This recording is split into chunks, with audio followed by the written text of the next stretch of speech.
सभी को आत्मवंदन। ब्रह्मर्षि पत्री जी, हमारी सुवर्ण मैम, सुधीर सर, आप सभी को प्रणाम और आत्मवंदन। हमारे शैलेंद्र जैन सर जो रायपुर से बिलोंग करते हैं, जिन्होंने इस भगवद गीता को हिंदी में ट्रांसलेट करके हम तक पहुंचाया है। नहीं तो दोस्तों ये भगवद गीता हमसे अछूती रह जाती। तो उनके हमारे ऊपर बहुत ज़्यादा उपकार हैं, हम उनको भी ग्रैटिट्यूड करेंगे। Sir thank you very much for doing such a wonderful act. और एक्चुअली उन्होंने वो ऐसे ही किया रहेगा, मगर देखिए कितने लोगों को उसका फ़ायदा होता है। हमारा आपको सीखने, हम भी बहुत बार जीवन में ऐसे ही कुछ का कर्म करते हैं, मगर बहुत लोगों को जब उसका फ़ायदा होता है ना, तो अच्छा लगता है देख के भी। तो इस प्रकार हम शैलेंद्र जैन सर को थैंक्स कहेंगे, आगे बढ़ेंगे। भगवद गीता के कुछ श्लोक हम देख रहे हैं जो ब्रह्मर्षि पत्री जी के भगवद गीता में हैं। और हमने कल मृत्यु के बारे में देखा। एक्चुअली शुरुआत ही ऐसी हुई कि अर्जुन शरीर लेवल पर बात कर रहा था और कृष्ण बोल रहे थे कि दृष्टि बदल, दृष्टि हमारा। माय डियर फ्रेंड्स, ये केवल अर्जुन के लिए नहीं है, टेक इट फ्रॉम मी कि भगवद गीता ये हम सब के लिए, अर्जुन हमारा रिप्रेजेंट कर रहा है। हम सब अर्जुन के नाम से, जैसे हमको भी ये कहा गया है कि बार बार सुखी हो रहा है, दुखी हो रहा है। क्यों ये सब हो रहा है? क्योंकि तुम शरीर के लेवल पे जी रहे हो, आत्मा के लेवल पे क्या सुख क्या दुख। संजय दूसरा पात्र जो है वो आत्मा के लेवल पे जी रहा था, वो देख रहा था। वो एक, जैसे हम साक्षी भाव से देखते हैं ना जब हम मेडिटेशन करते हैं, उसी प्रकार संजय पूरे युद्ध को देख रहा है। अर्जुन हमारे जैसा है, जीवात्मा है, उसमें इन्वॉल्व हो गया, जिसके कारण नहीं नहीं नहीं नहीं मैं नहीं मार सकता, मैं अपने दादाजी को नहीं मार सकता, मैं अपने गुरु को नहीं मार सकता। संजय को कोई फर्क ही नहीं, वो बिल्कुल निर्विकार जैसे देख रहा है साक्षी भाव से, और धृतराष्ट्र को बता रहा है। तो माय डियर फ्रेंड्स, हम और आपके लिए मैसेज है कि जीवन जीते समय अपनी दृष्टि बदलो। हम मेडिटेटर्स हैं, इसीलिए हम ये कर सकते हैं, हमारे लिए डिफ़िकल्ट नहीं है ये चीज़। धीरे धीरे हमको आत्म लेवल पर जीना है। कोई कुछ हमें कहे तो तुरंत सोचना है, अरे यार ये मेरे शरीर को बोला है ना, आत्मा तो मेरे साथ ही है ना, बोलने दो ना, क्या फ़र्क पड़ता है, शरीर को ही बोला है। इससे क्या होगा? सम्मान, अपमान, सुख, दुख, ये सबसे धीरे धीरे हम बाहर पड़ेंगे। माय डियर फ्रेंड्स, यही मैसेज भगवद गीता दे रही है कि जीवन को, अभी की ये दो श्लोक आज के जब अगर आप देखेंगे ना, तो यही मैसेज है कि पूरे जीवन को आपको साक्षी भाव से देखना है। साक्षी भाव से देखने से क्या होगा? आपका और हमारा जीवन के अंदर जो इन्वॉल्वमेंट है ना, कि कल भी मैंने कहा कि बेटा ठीक से काम नहीं कर रहा है, बेटे का जॉब ठीक से नहीं है, बेटा स्कूल में ठीक से पढ़ नहीं रहा है, हमारे ऊपर बहुत उसका इफ़ेक्ट नहीं होगा कि ठीक है ये आत्मा कुछ सीखने के लिए आई है। और सभी ने इंजीनियर और डॉक्टर होने की ज़रूरत नहीं है, कोई दूसरी भी बहुत सारी ओपनिंग्स हैं जो इसके लिए अस्तित्व ने रखे रहेंगे। इस प्रकार हमारी सोच धीरे धीरे बदलेगी। My dear friends, Bhagavad Gita इसी के लिए है कि सोच बदलो, वर्तमान में रहो, आनंद में रहो। क्योंकि जितना हम भूत में जाएंगे, अतीत में जाएंगे, उसकी यादें जिससे हम डिप्रेशन में जाएंगे, और जितना हम भविष्य के बारे में सोचेंगे, टाइम वेस्ट है ना। इसीलिए पत्री जी बोलते हैं मेडिटेशन करो, स्वर्ण मैम बोलती है मेडिटेशन करो, प्रेजेंट में रहो, कुछ शांति से बैठो। ये जो शांति अंदर जो मेडिटेशन के बाद मिलती है ना, वो एक आधार है माय डियर फ्रेंड्स। सत्य के मंदिर की नींव जो है वो शांति है। सत्य का मंदिर कहो, सत्य का भवन कहो, ये सत्य का भवन क्या है? आत्म तत्व है। इस आत्म तत्व तक जाने के लिए हमें सबसे पहले शांत होना है। वो शांत हम कैसे होंगे? मन को शांत करना है। मन शांत कैसे हो रहा है? मेडिटेशन से। मन में बहुत विचार आ रहे हैं, हम अपने सांसों को विचारों की तरफ से उठाकर हम उसको सांसों की तरफ मन को लगा रहे हैं, जिसके कारण आती जाती सांसों की तरफ देखते हुए हम अपने मन को शांत कर रहे हैं। और ये शांति जो है ना माय डियर फ्रेंड्स, ये बहुत इम्पॉर्टेंट है जीवन में। हम क्या करते हैं, हर चीज़ में इन्वॉल्व होते हैं, हर चीज़ में खुद ही इन्वॉल्व होके खुद ही, पत्री जी कहते हैं you are the creator of your life. आज के श्लोक में हम ये सब देखेंगे कि कैसे हम ही अपने लाइफ के क्रिएटर हैं और हम दोष सबको देते हैं, इसके कारण ये हो रहा है, उसके कारण ये हो रहा है। इस माय डियर फ्रेंड्स, एक उंगली सामने है ना, 3 उंगलियां आपके पास हैं, ये आप भूल जा रहे हो।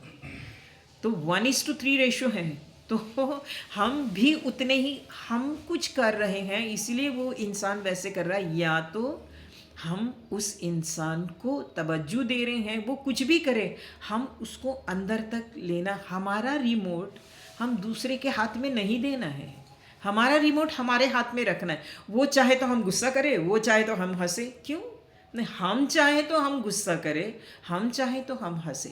माय डियर फ्रेंड्स, ये गीता सिखाती है, ये मेडिटेशन सिखाता है। अभी तक हमने जो श्लोक देखे हैं भगवद गीता का 2 अध्याय सांख्य योग है। कल किसी ने पूछा था सांख्य योग क्या है? सम्यक दर्शन, सम्यक सुख दुखे समय कृत्वा, दुख सुख का सम, ये सब सांख्य योग में आता है। 1 से 30 श्लोक, इस सांख्य योग के टोटल 72 श्लोकास हैं, उसमें से 1 से 30 श्लोक आत्मा क्या है, सत्य क्या है, असत क्या है, सम्यक में कैसे रहना है, ये बता रहे हैं। 30 के आगे स्वधर्म क्या है। माय डियर फ्रेंड्स, गीता का स्वधर्म, गीता का यज्ञ, अद्भुत शास्त्र है ये। गीता का स्वधर्म है ड्यूटी। गीता सबसे पहले बोलती है तुम्हारा कर्तव्य कर्म करो, कर्तव्य कर्म करने के बाद ही आप सब चीज़ें करो, इसके साथ साथ करो, मगर कर्तव्य कर्म फर्स्ट। तो इसीलिए अर्जुन को भी कहा गया कि अर्जुन बोल रहा था कि मैं भी कटोरा लेके भीख मांगना पसंद करूंगा मेरे दादाजी और मेरे गुरु को मारने के बदले। नहीं, तुम क्षत्रिय हो, तुम वन में भी जाओगे ना, कोई कुछ कहेगा तो बाण निकालोगे, क्योंकि तुम्हारा स्वधर्म क्या है, स्वभाव क्या है तुम्हारा, एग्रेसिव, ये क्षत्रिय का स्वभाव है। तो तुम कहीं भी जाओगे तो तुम यही काम करोगे। इसीलिए माय डियर फ्रेंड्स, स्वधर्म हम 31 श्लोक से देखेंगे कि हर इंसान का स्वधर्म अलग है, हर एक का परिवार अलग, हर एक का व्यक्तित्व अलग, उसके कारण स्वधर्म भी अलग है। मगर अभी हम 27 आज श्लोक देख रहे हैं, अध्याय 2, 27 और 28वां श्लोक, जिसमें फिर एक बार कहा गया है कि मृत्यु क्या है, जन्म क्या है, कितनी आसान है मृत्यु, ये तो हमने कल देखा है। वासांसी जीर्णानी, एक कपड़े पुराने चेंज करने जैसे मृत्यु है, जैसे हम देह भी चेंज करते हैं, वो हमने श्लोक देखा। इसके बाद आज ये बताया कि जीवन क्या है। हमको लगता है कि जीवन सत्य है, मगर सच में क्या ये सत्य है? जब कोई भी इंसान अपनी पूरी ज़िंदगी जी लेता है और मृत्यु के समय वो एक फ्लैशबैक देखता है, हम सब सीरियल देखते हैं या मूवीज़ देखते हैं जिसमें फ्लैशबैक बताया जाता है, वो पूरा फ्लैशबैक देखता है, उस समय उसको लगता है कि सच में ये सपना था या ये जीवन था, ये सत्य था। तो माय डियर फ्रेंड्स, इसी प्रकार भगवद गीता बताती है कि हमारा जीवन क्या है, सपना है कि सत्य है। हम और आप जानते हैं ये सपना है, कैसे, ये आज हम देखेंगे। 27वां श्लोक, जातस्य हि ध्रुवो मृत्यु ध्रुवं जन्म मृतस्य च तस्मात् अपरिहार्येऽर्थे न त्वं शोचितुमर्हसि। अभी तक अर्जुन बार बार बोल रहा था नहीं मगर इनको मैं मारूंगा कैसे, इनको मैं मारूंगा कैसे। क्लैब्यम मास मगम पार्थ, हमने ये देखा कि तू कायरता छोड़ और तू आत्म, तो भी अर्जुन बोल रहा है गुरु न हत्वा ही महानुभावान श्रेयो भोक्तुम भयपम ही हलोके, ये मेरे गुरु है, मैं कैसे मार सकता हूँ, ये मेरे पितामह। अर्जुन उससे बाहर ही नहीं आ रहा था। इसीलिए एक बार भगवान बोले ठीक है, पहले तो उन्होंने बताया सत्य क्या है, असत क्या है। सत्य आत्मा है, आत्मा कभी मरती नहीं। असत शरीर है, शरीर मरता है। शरीर 60-65 साल 70 साल जो है बीच में रहेगा, पहले नहीं था, बीच में रहेगा, फिर नहीं रहेगा। तो इसको आप सत्य मानोगे। आज आपको कुछ चीज़ यहाँ दिख रही हैं, वो कल नहीं थी और परसों भी नहीं रही, तो क्या वो सत्य है? मतलब यही है वो सत्य है? नहीं है। वैसे ही हमारा शरीर यही बताया जा रहा है कि जीवन क्या है। माय डियर फ्रेंड्स, हम और आप सबको महाभारत की यक्ष प्रश्न का जो कहानी है वो सबको शायद पता है कि जब पांडव, कुंती माता को बहुत प्यास लगी थी वनवास के समय, तब पांडव जा रहे थे और पांडवों को लगा कि हम पानी लेके आएंगे। भीम जोर से बोला मैं लेके आता हूँ, उसको लगा मैं बहुत शक्तिशाली हूँ, आराम से लेके आ पाऊँगा। तो वो वहाँ पे तालाब के पास गया तो वहाँ एक यक्ष बैठा था। ये एक्चुअली ये सब जो कहानियाँ हैं, हमारे ग्रंथ हैं ना, ये सब प्रतीकात्मक है। हमने इसको कहानी बोल के हम बोलते यार ये ग्रंथ ठीक नहीं है ये। अरे यार, रीडिंग बिटवीन द लाइंस हम जो इंग्लिश में बोलते हैं ना, कि आपको वो लाइंस नहीं पढ़ना है, इसके बीच में क्या गूढ़ार्थ दिया है वो पढ़ना है। तो वहाँ एक यक्ष बैठा रहता है और वो बोलता है कि अगर मेरे प्रश्न का उत्तर देंगे तो मैं तुमको पानी पीने दूंगा, नहीं तो ये पानी विषाक्त है, आप अगर ये पानी पियोगे तो आपकी मृत्यु निश्चित है। इस प्रकार भीम धाराशायी हो गया, अर्जुन हो गया, नकुल हो गया, सहदेव हो गया। अब आए हमारे धर्मराज युधिष्ठिर, जो धर्म को जानते थे। उनको भी प्रश्न पूछा गया कि सबसे आश्चर्यजनक चीज़ जीवन में क्या है। तो उन्होंने बहुत सटीक जवाब दिया जो हम सब जानते हैं, मगर हम इसको अभी तक मान नहीं रहे हैं।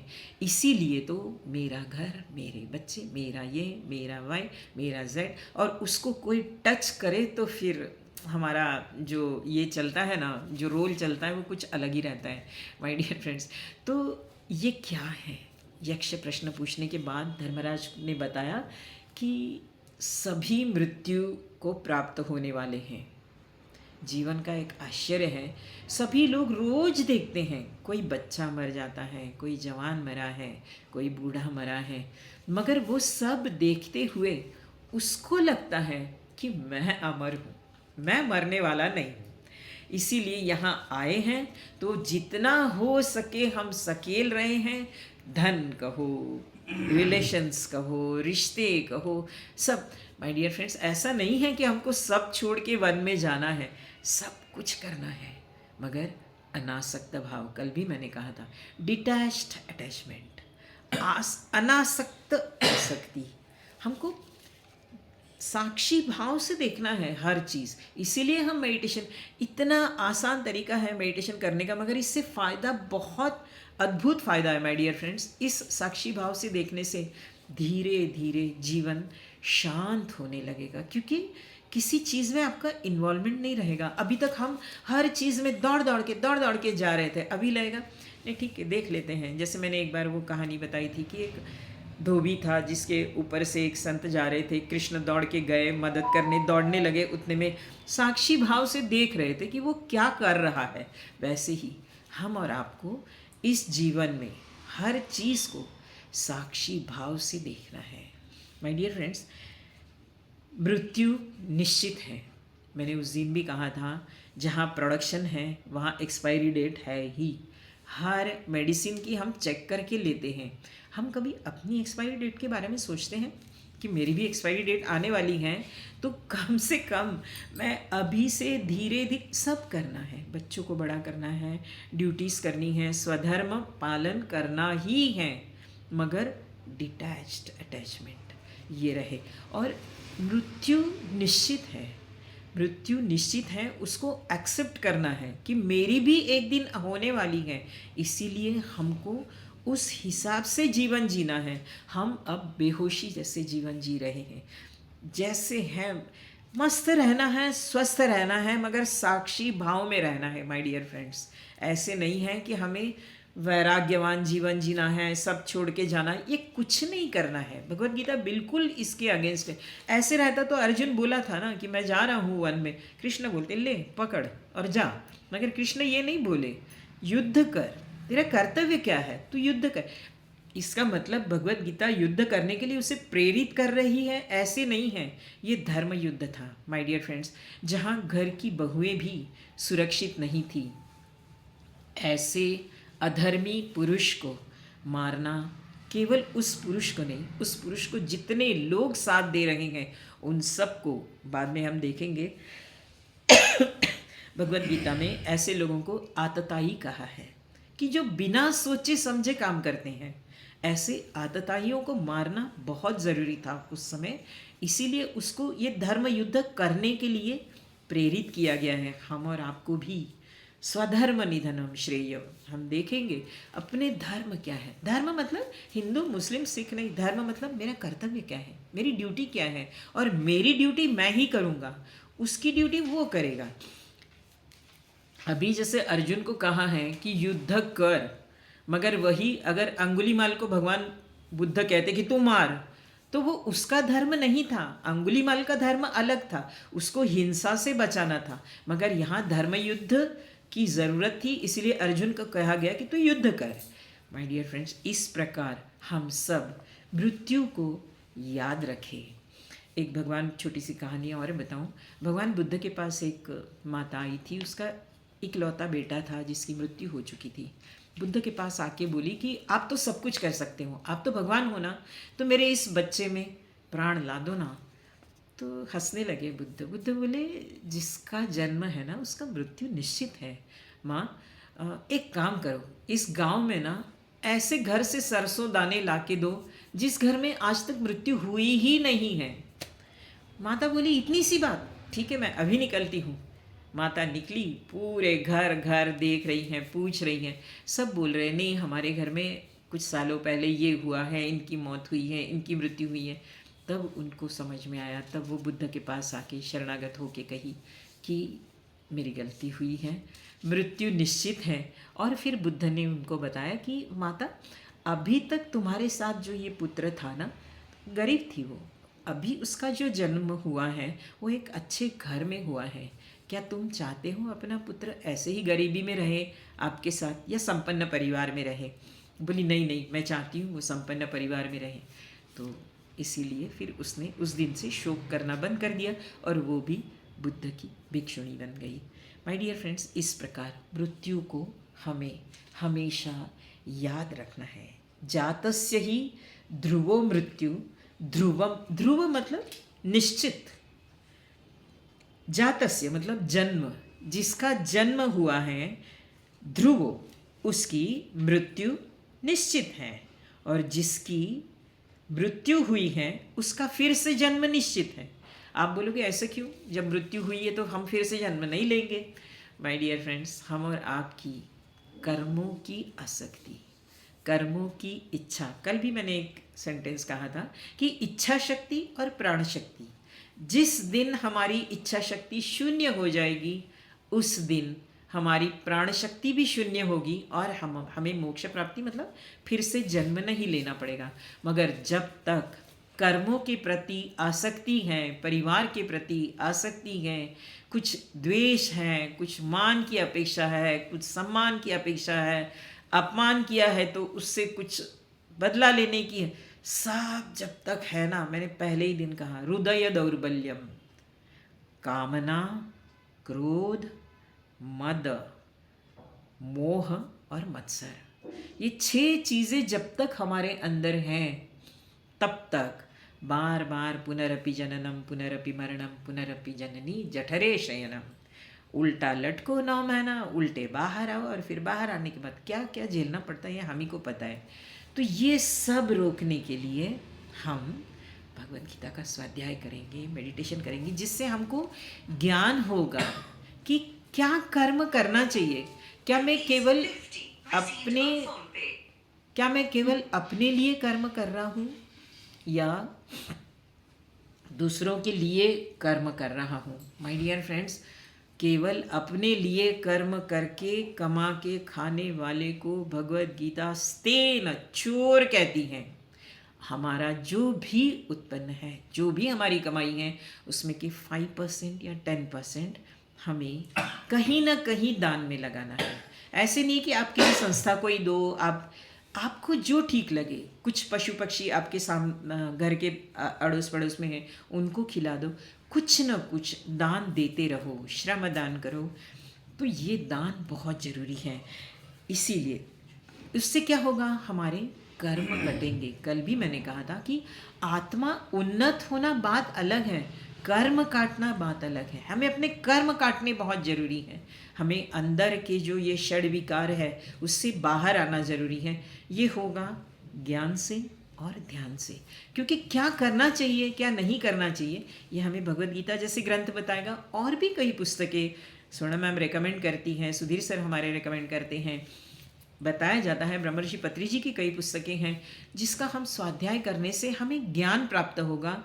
क्या सही क्या गलत, क्या सत्य क्या असत, इसकी पहचान हो जाएगी। एंड माय डियर फ्रेंड्स, फिर हमें जीवन सच में सपना है या जीवन सत्य है, अभी भी मन में ये चल ही रहा है।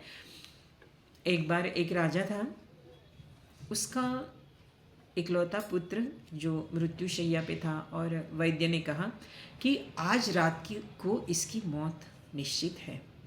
राजा रात भर उसके पास बैठा रहा, मगर सुबह 5 बजे उसकी थोड़ी सी झपकी लगी। हम भी ध्यान में बैठते हैं ना, सुबह सुबह झपकी लगती है वैसे ही। तो झपकी लगने के बाद राजा सपने में देख रहा है कि मेरे 12 बच्चे बहुत सुंदर, और मैं इस पूरे पृथ्वी पर राज कर रहा हूँ, और ये महल सोने का है। ये सब राजा सपने में देख रहा है और बड़ा हर्षित हो रहा है कि इतने बच्चे, ये वो। उतने में उस बच्चे का प्राण गया, और राजा की जो पत्नी थी रानी, वो ज़ोर ज़ोर से रोने का आवाज़ आने से राजा का स्वप्न टूट गया और बाहर आया राजा। और बोला क्या हुआ, तो बोले अपने बेटे का निधन हुआ है करके। तो राजा हंसने लगा। तो रानी बोली तुम पागल तो नहीं हो गए हो, हमारा बेटे का निधन हुआ है और तुम हंस रहे हो। तो बोले सच कहूँ रानी, मैं किसके लिए शोक कर रहा हूँ मुझे पता नहीं। मैंने सपने में 12 बच्चे मेरे देखे सुंदर सुंदर, तुमने उठाने के कारण वो बच्चे मेरे नहीं रहे अभी, और अभी ये बच्चा भी नहीं रहा, तो मैं रोऊँ तो किसके लिए रोऊँ। माय डियर फ्रेंड्स, हमारा ऐसे ही है, हम जगत में सपनवत जी रहे हैं, इसीलिए बार बार बोला जाता है। और स्वप्न क्या है, हम स्वप्न को क्या करते हैं, हम स्वप्न में इन्वॉल्व नहीं होते। स्वप्न में अगर शेर हमको मार रहा है तो हम उसको मारने की कोशिश हाथ से नहीं करते, मन ही मन हम देखते रहते हैं हर चीज़। तो ये जगत अगर स्वप्नवत है, भगवद गीता जैसे ग्रंथ बोल रही हैं, पत्री जी जैसे हमारे संत बोल रहे हैं कि जगत क्या है, सपना जैसे है। तो इसको हमको साक्षी भाव से देखना है ना। सपने को हम साक्षी भाव से ही देखते हैं ना। हम कहाँ सपने के अंदर किसी ने मारा तो हम भी मार रहे हैं, ऐसे नहीं होता। हम बस देखते रहते हैं, अरे वो मुझे मार रहा है करके। बाद में हम उठने के बाद बोलते हैं यार उसने आज मेरे को बहुत मारा है करके, मगर मैंने कुछ नहीं किया, ऐसे होता है ना। तो इसी प्रकार इसका मतलब ये नहीं कि हम रियल लाइफ में किसी का मार खाए, साक्षी भाव से देखें। और माय डियर फ्रेंड्स, किसी का मार इसीलिए खा रहे हैं कि हमने कभी उसको दिया है, ये भी याद रखिए। कोई भी चीज़ ऐसे ही नहीं होती।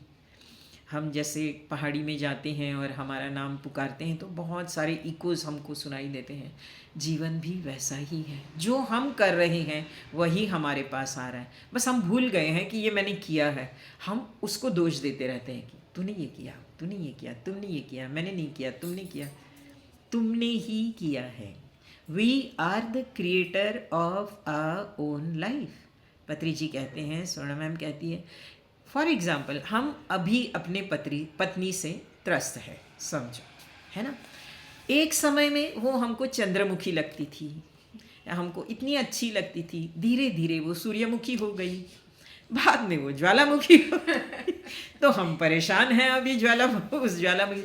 चुनाव किसने किया है उसका? उस समय हमारे पास चुनाव था, हमने किया है ना चुनाव।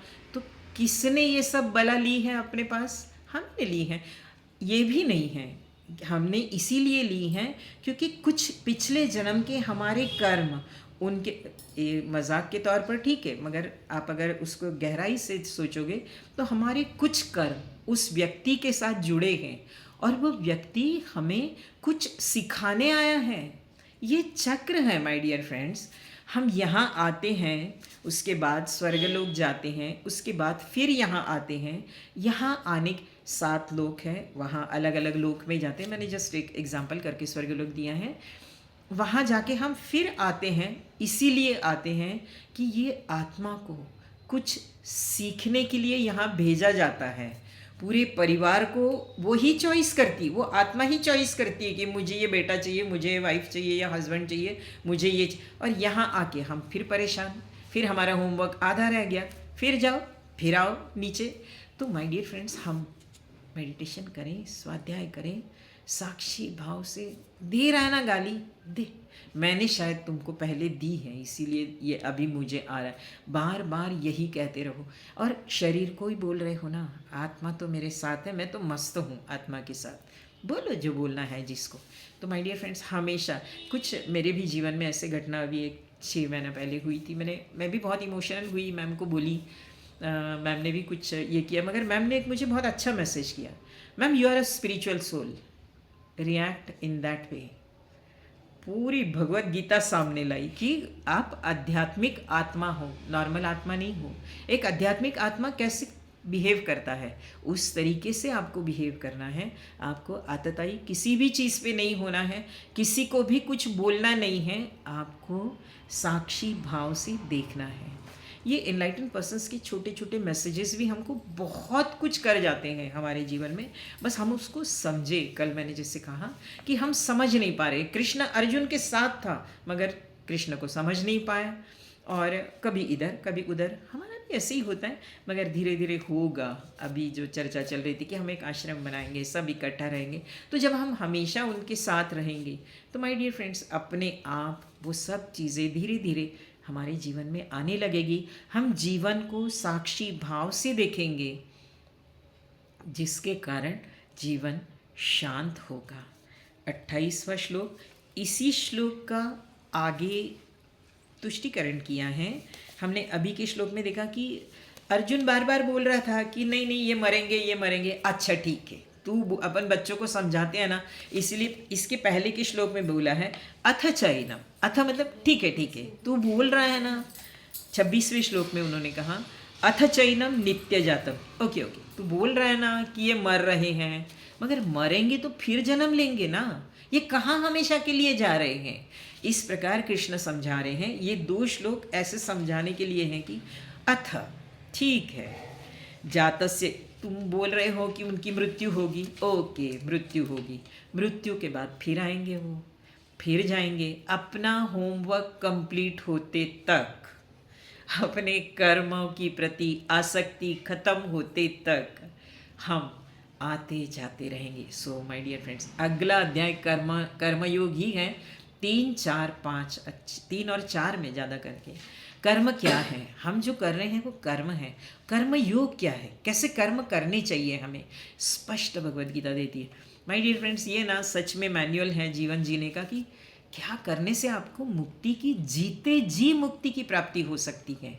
और ये सब ज्ञान हमें गीता देती है सच। उसमें भी ब्रह्मर्षि पत्री जी ने बहुत कम श्लोक लिए हैं, जिसको हम बहुत जल्दी सीख लेंगे। और अभी तो मुझे इतना अच्छा लग रहा है कि कई मास्टर्स अपने ऑडियोज़ भेज रहे हैं, और कई मास्टर्स इंटरेस्ट दिखा रहे हैं कि ये जो बीच बीच के आप श्लोक ले रहे हो ना, उसके बदले हम सीधे 1 अध्याय से 18 अध्याय तक भी करना चाहते हैं। तो माय डियर फ्रेंड्स, ये होने के बाद हम एक व्हाट्सएप ग्रुप बनाएंगे, जिसमें फर्स्ट, क्योंकि आपकी अभी मैंने देखा पहले दिन से अभी आपकी टंग बहुत ट्विस्ट हो चुकी है, संस्कृत वर्ड्स को सहज आप बोल पा रहे हो। तो बाय दिस टाइम हम ये पत्री जी की भगवद गीता ख़त्म करेंगे, आप और भी अच्छे से श्लोकास को बोलना समझ जाओगे, और फिर हमको ज़्यादा समय नहीं लगेगा।